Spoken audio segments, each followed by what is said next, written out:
yang menjadi rambu-rambu amal ibadah, rambu-rambu terakhir, benteng terakhir adalah ikhlas. Ikhlas itu Bapak Ibu sekalian jamaah yang dimuliakan oleh Allah adalah memurnikan semua perbuatan kita, amalan kita lillahi ta'ala. Wa ma umiru illa liya'budullaha mukhlishin lahuddin. Maka kata Allah, kami perintahkan semua orang-orang beriman itu ketika dia beramal ibadah, apapun bentuk amal ibadahnya, maka amalan tersebut akan kami terima kata Allah apabila amalan tersebut tidak bercampur dengan hal-hal yang tidak diinginkan oleh Allah. Maka ikhlas itu memurnikan hanya untuk Allah Subhanahu wa ta'ala.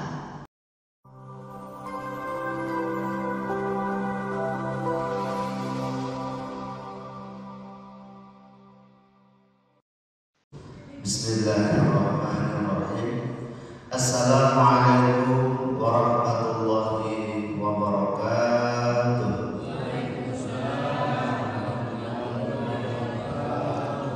Alhamdulillahilladzi ahyana ba'da ma amatana wa ilaihin nusyur. Asyhadu an la ilaha illallah wa asyhadu anna Muhammadan abduhu wa rasuluh allazi la nabiyya ba'dah. Subhanaka la ilma lana illa ma 'allamtana innaka antal alimul hakim.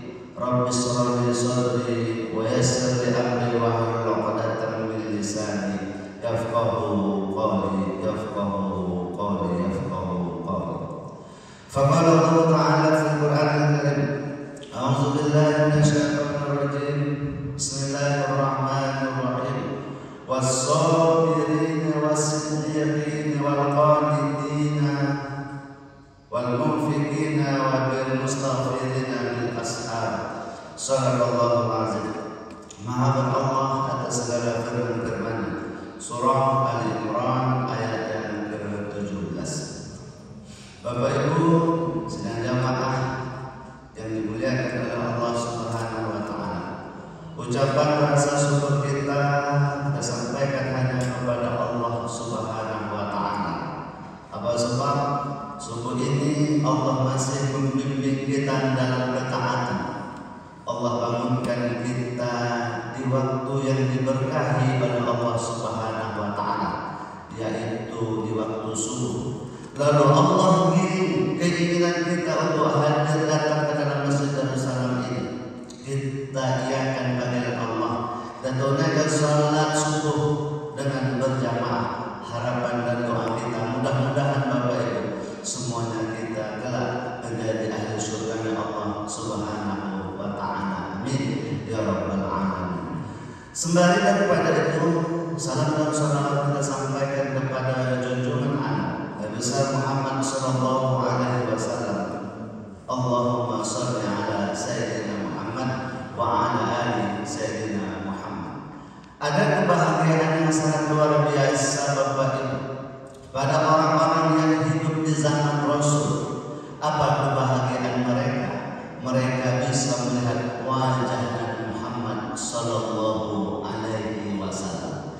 Mereka bisa melihat langsung mukjizat dari Nabi Muhammad sallallahu alaihi wasallam. Salah satu mukjizat yang sangat luar biasa Bapak Ibu yang nampak oleh manusia, hanya orang-orang kafir dan tertutup hatinya saja yang tak yakin hal itu. Apa itu?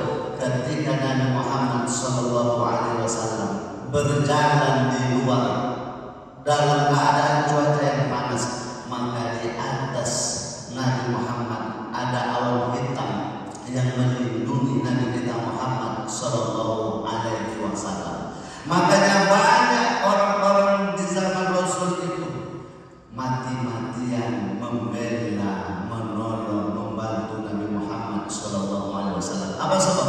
Sudah nampak mukjizat Nabi Muhammad Muhammad SAW sebagai seorang Rasul. Bapak Ibu sedang jamaah yang dimuliakan oleh Allah. Setelah Nabi wafat, ada juga orang bahagia dalam hidupnya. Setiap hari dia membacakan sholawat kebahagiaan kepada Nabi Muhammad. Apa sebab? Dia bisa berziarah ke makam Nabi. Nabi Muhammad SAW dia itu lahir di kota Mekah, tapi kuburnya bukan di kota Mekah, kuburnya di Madinah. Maka Bapak Ibu, beruntunglah bagi kita yang telah menunaikan ibadah haji dan umrah bisa berziarah ke makam Nabi. Bapak Ibu sekalian jamaah yang dimuliakan Allah, ada juga orang bahagia kelak, walaupun di atas dunia tak pernah hidup sezaman dengan Nabi, tidak pernah berjuang dengan Nabi, tidak pernah nampak mukjizat Nabi secara langsung, dan hidupnya pun tidak, ketika Nabi wafat dia tidak pernah berziarah. Tapi siang malam dia mengucapkan salawat. Maka Bapak Ibu sekalian jamaah yang dimuliakan oleh Allah, ketika di akhirat, maka orang-orang seperti inilah besok yang akan dirindukan oleh Nabi Muhammad SAW. Maka kerinduan itu akan senang hilang setelah berjumpa dengan Nabi. Lalu Nabi memberikan syafaatnya untuk orang-orang tersebut. Mudah-mudahan Bapak Ibu kita termasuk golongan dari orang-orang yang diberikan syafaat dari Rasulullah Sallallahu Alaihi Wasallam. Bapak Ibu sekalian jamaah yang dimuliakan oleh Allah, ada orang zuhur ke masjid, asar ke masjid, maghrib ke masjid, isya ke masjid, subuh ke masjid. Ada orang Bapak Ibu ketika dia punya harta, maka hartanya itu sudah mencukupi haul dan nisab, ukuran dan nasabnya, maka dia mengeluarkan zakat. Maka ada sebagian manusia ini Bapak Ibu sekalian jamaah yang dimuliakan oleh Allah, setelah dia melaksanakan perintah sholat, lalu nampak anak yatim yang lewat, maka dia keluarkan sebagian hartanya untuk anak yatim tersebut. Pertanyaan besarnya, apakah orang ini menjadi ahli surga? Belum tentu. Apa sebab? Karena bisa saja Bapak Ibu sedang jamaah yang dimuliakan oleh Allah, amalan-amalan yang dilakukan oleh orang tersebut tidak diterima oleh Allah Subhanahu wa Ta'ala. Maka Bapak Ibu sedang jamaah yang dimuliakan oleh Allah, yang menjadi rambu-rambu amal ibadah, rambu-rambu terakhir, benteng terakhir adalah ikhlas.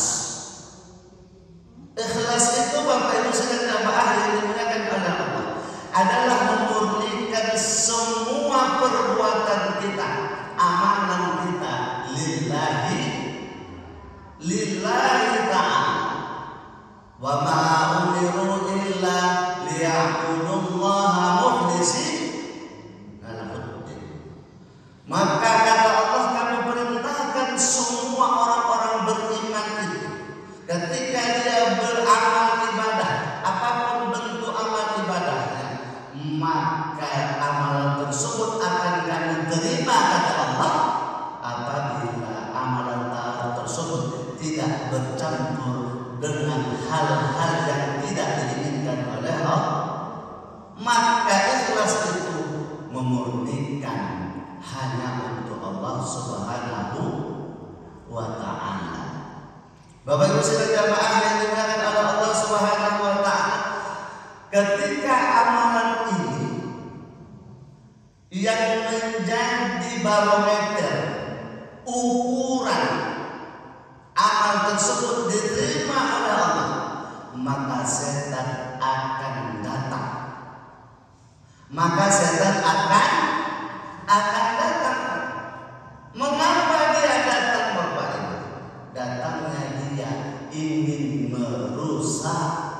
ibadah amalan kita. Bapak Ibu sidang jamaah yang dimuliakan oleh Allah Subhanahu wa taala, kalau kita buka buku, kita buka YouTube tentang orang-orang ahli ibadah, tentang orang-orang yang ahli sedekah, tentang orang-orang yang ahli tahajud, bisa mereka masuk ke dalam surga disebabkan ikhlas. Banyak kita lihat Bapak Ibu, kita dengar sejarah, kita buka buku-buku dulu tentang orang-orang zaman dulu. Banyak orang ahli tahajud, banyak orang yang ahli ibadah, banyak orang yang ahli sedekah. Tempatnya bukan di surga, tapi di neraka. Apa sebab? Karena tidak ikhlas. Maka ketika ibadah yang paling penting kita jaga, yang paling mesti kita perhatikan hati. Makanya ketika peristiwa hijrahnya Nabi, ada hadis dalam matan Arba'in.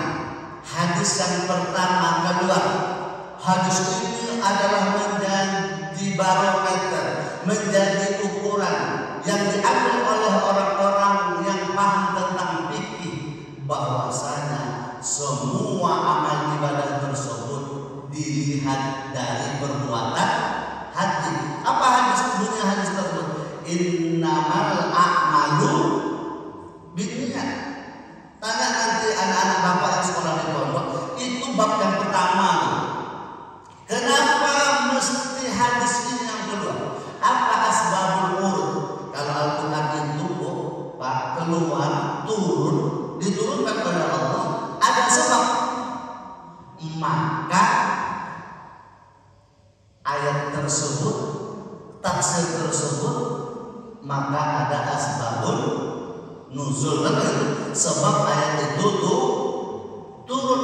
Contoh, ada sebuah ayat yang sering dibaca dan kita dengar.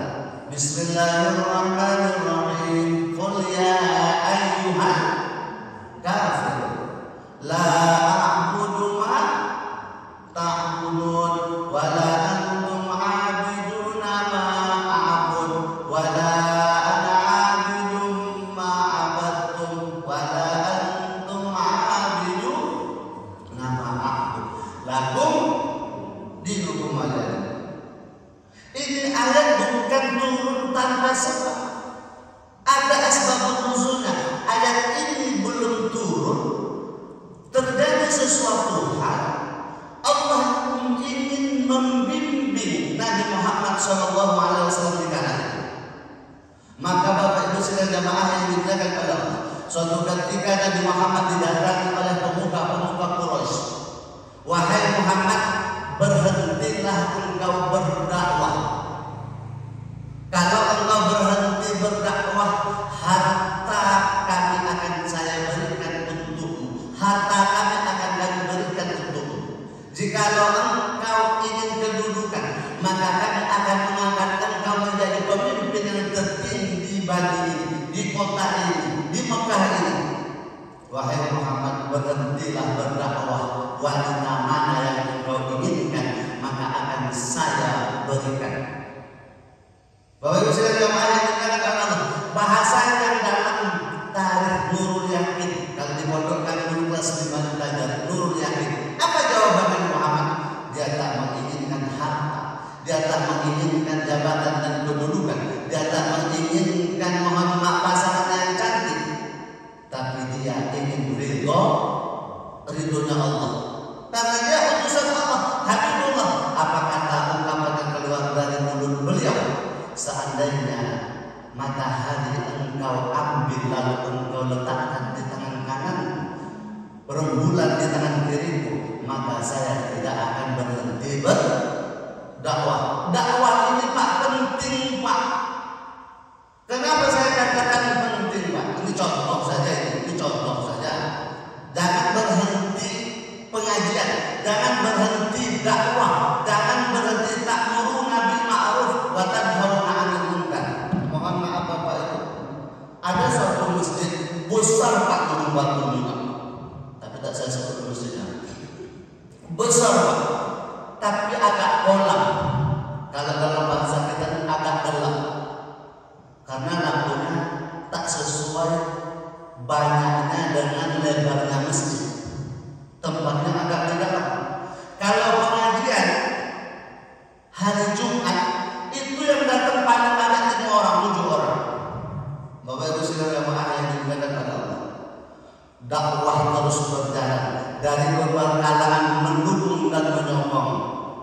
pemerintah ikut serta, orang kaya ambil andil, orang miskin ikut, maka Bapak Ibu sedang jamaah yang dimuliakan oleh Allah, apa yang terjadi? Alhamdulillah Ibu, sekarang sudah ada 2 atau 30 orang setiap pengajian. Subuh dulu tak ada orangnya, tapi sekarang sudah ramai. Artinya apa? Hidup agar ingin berhasil tentang agama ini jangan tinggalkan dakwah. Maka setelah mereka pulang tak mempan dengan iming-iming harta, kejabatan dan kedudukan, maka datang lagi. Apa kata orang-orang Quraisy? Wahai Muhammad, engkau dikasih harta tak mau, dikasih wanita tak mau, dikasih kedudukan tak mau, engkau tetap mengajak orang agar menyembah Allah Tuhan engkau. Tak nampak pula Tuhan yang engkau ajak disembah tersebut. Kalau begitu ganti-gantianlah kita. Hari Isnin kami menyembah Tuhanmu, hari Selasa engkau menyembah Tuhan. Kan masuk akal tuh? Itu fair ya Pak? Secara logika fair, masuk akal. Allah, Nabi Muhammad sudah mau ikut. Iyo juga ya, begitu. Iyo juga ya. Tapi apa kata Allah? Lakum dinukum, nggak boleh. Itu kan bimbingan asbabul nuzul dari ayat itu. Sedangkan asbabul urud dari hadis innamal a'malu binniyat. Semua orang berhijrah. Utsman bin Affan hijrah, Abdurrahman bin Auf hijrah, Umar bin Khattab hijrah, Abu Bakar beserta Rasulullah, semuanya hijrah. Tapi niatnya beda. Kenapa beda-beda? Ada yang hijrah lillahi. Siapa contohnya Pak? Abdurrahman bin Auf. Salah satu dari sekian banyak sahabat yang berhijrah itu ikhlas. Kenapa itu Ustaz? Abdurrahman bin Auf dari zaman dia hidup di Mekah sudah orang kaya, sudah orang terpandang, sudah orang hebat. Ketika dia hendak hijrah dihadap pada orang-orang kafir Quraisy, wahai Abdurrahman bin Auf, kamu jangan keluar dari kota Mekah ini. Kalau engkau ngotot maksa ingin keluar, maka semua hartamu mesti ditinggalkan di kota Mekah. Bapak Ibu sekalian jamaah yang dimuliakan oleh Allah, dia sudah tahu. Lalu dia bilang sama istrinya, wahai istriku, saya mau hijrah. Saya tak boleh membawa harta. Ditanya sama istrinya, kau mau ikut atau tidak? Kamu mau ikut atau tidak? Kan begitu. Apa kata jawaban istrinya? Apa jawaban istrinya? Saya tidak mau ikut. Istrinya dia tinggalkan, harta bendanya dia tinggalkan lillahi. Sehingga Bapak Ibu, setelah sampai Abdurrahman bin Auf dipersaudarakan dengan Sa'id. Lalu ada yang berhijrah karena imra'ah, karena pasangan. Ada yang wanita yang hijrah duluan, perempuan. Sahabat, ada seorang yang tak mau. Lalu karena pasangannya itu hijrah, dia juga hijrah. Berarti pasangannya itu hijrahnya itu bukan karena Allah. Maka keluarlah hadis tersebut. Siapa yang berhijrah karena Allah, maka balasan dari Allah. Siapa yang berhijrah karena pasangan, maka dia akan mendapatkan pasangan. Siapa yang berhijrah karena harta, maka dia akan mendapatkan harta. Maka Bapak Ibu, sidang jemaah yang dimuliakan oleh Allah, ketika ingin ibadah, sedang ibadah, setelah ibadah, hati yang mesti dijaga. Sebelum ibadah, sedang ibadah, setelah